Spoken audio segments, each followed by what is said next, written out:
spiciness? Yeah. But it's not so bad. Which one? Just anyone. We're going to see the same anyway. Mung beans, green beans. They call it koli-koli kacang. They mix one vegetable. Jual apa hari ni? Hari ni kita ada macam biasa sagu lembut. Kuih lapis bentuk bunga hari ni. And this then kita siap. Tengah buat air jagung.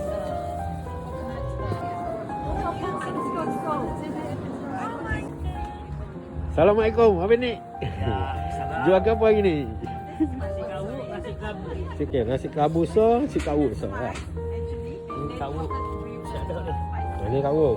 Oh, kelabu. Akak jual apa? Nasi. Nasi lemak, kaini tempe.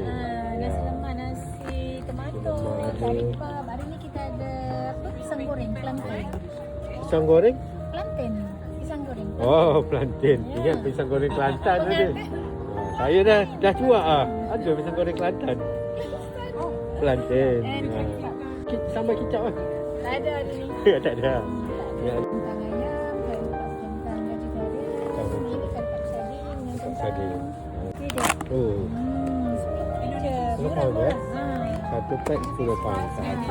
And 950. Sambal ni tawa tau. Ini sambal.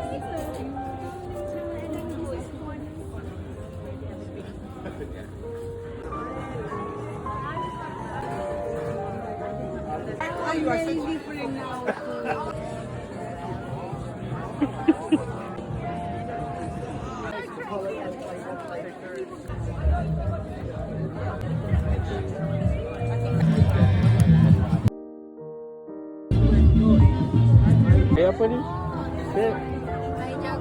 Air? Jagung. Jagung ni asing kan? Okey. Ada ais ke panas? Ada ais. Oh, ada ais lah. Jagung ais.